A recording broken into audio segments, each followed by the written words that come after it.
그래 쏴봐 개새끼야. 쏠 수 있으면 쏴봐 개새끼야. 영화 모가디슈 내용과 뒷이야기입니다. 우리나라 실화 영화입니다. 감독은 류승환 감독입니다. 류승환 감독은 주먹이 온다, 짝패, 무당거래, 베를린, 베테랑, 군함도 등을 만들었습니다. 주연 배우는 김윤석, 조인성, 허준호, 구교환 등입니다. 개봉 시기는 2021년 7월입니다.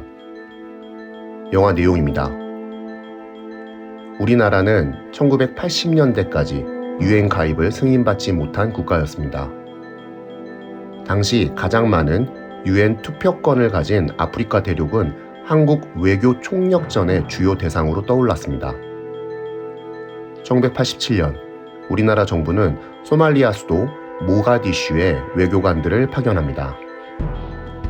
1990년 대한민국 한신성 대사관은 아내 김명희와 공수철 서기관과 함께 소말리아 국립대학교에 청년 기술 연수 지원 출정식 등을 하면서 소말리아에 계속 우호적인 관계를 맺고자 노력합니다. 소말리아 대통령에게 줄 선물을 가지고 온 강대진 참사관과 함께 하루라도 빨리 유엔 가입을 할 수 있는 방법을 모색합니다. 하지만 자꾸 북한 대사관이 대한민국 대사관의 앞길을 막는 모습이 보이면서 점점 감정만 악화되고 있었습니다. 무슨 용무 있어? 우리 페어플레이 합시다. 페어플레이. 한대사, 그 품위를 지키시오. 아니 자꾸 이렇게 따라다니면서 방해 공작 하실 거요? 방해 공작이라니? 어느 날 모가디슈는 군사적으로 정부가 강압하는 태도에 더 이상 참지 못하고 반군 세력이 나타나며 소말리아 내전이 시작됩니다.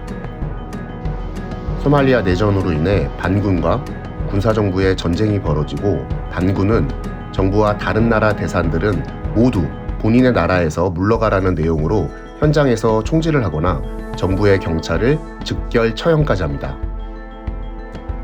북한 대사관은 반군이 침입하여 모든 물건, 음식 등을 훔쳐서 달아나고 북한 대사관의 림용수 대사관은 대사관 식구들을 데리고 중국 대사관으로 가려 하지만 그곳도 모두 반군 세력으로 침입당한 사실을 알고 크게 실망합니다. 대한민국 대사관은 강대진 참사관이 기지를 발휘하여 소말리아 군인을 돈으로 매수하여 대사관을 군인이 지켜주고 있었습니다. 그 모습을 본 림용수 대사관은 본인을 포함한 북한 대사관 식구들을 데리고 한신성 대사관에게 본인들을 살려달라고 부탁합니다. 결국 한신성 대사관은 북한 사람들을 모두 받아줍니다. 보시다시피 어린 애들까지 있지 않소? 인도적 차원에서 고려해 주시오. 그동안 그렇게 괴롭혀놓고 이제 와서 인도적 자원. 언제는 우리한테 뭐 동포 팔아먹는 짓 그만하라며. 한대사, 갈 곳이 없어.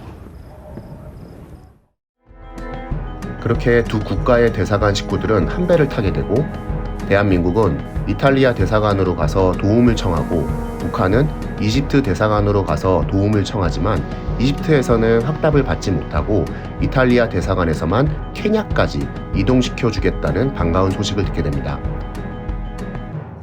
그리고 죽음을 무릅쓰고 두 나라의 대사관 식구들은 간신히 이탈리아 대사관에 도착하여 인도받습니다. 비행기로 케냐까지 무사히 도착한 후 현장에서 대한민국에는 안기부 사람이 나와 있고 북한에는 보위부 사람이 나와 있음을 확인합니다. 이를 통해 국가보안법 등의 문제로 남북이 함께 있으면서 친해 보이면 큰 문제가 될 소지가 있었으므로 비행기 안에서 작별 인사를 하고 공항을 떠날 때까지 절대 서로를 아는 척하지 않고 그렇게 각자의 나라로 헤어집니다.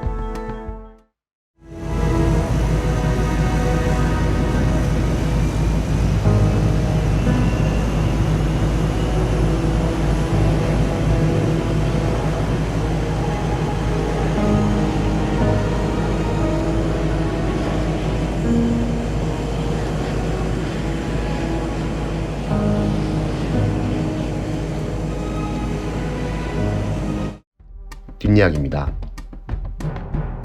영화 제목인 모가디슈는 소말리아의 수도 이름입니다. 1991년 소말리아 내전 당시 우리나라와 북한 대사관 공관들이 실제 목숨을 걸고 탈출했던 실화를 배경으로 제작되었습니다. 2021년 우리나라 누적 관객 수 300만을 돌파한 첫 영화입니다. 실제 모가디슈는 우리나라 국민 출입이 금지된 지역이라 실제 촬영은 모로코에서 진행하였습니다. 그리고 모로코 올 로케로 촬영하였습니다. 우리나라 영화를 아프리카 대륙에서 촬영한 것은 1996년 인샬라 작품 이후 24년 만입니다. 김윤석 배우가 연기한 실제 인물인 강신성 대사는 이후 칠레 대사관으로 일합니다. 우리나라가 유엔에 가입한 시기는 영화의 배경으로부터 1년 후인 1991년 9월입니다.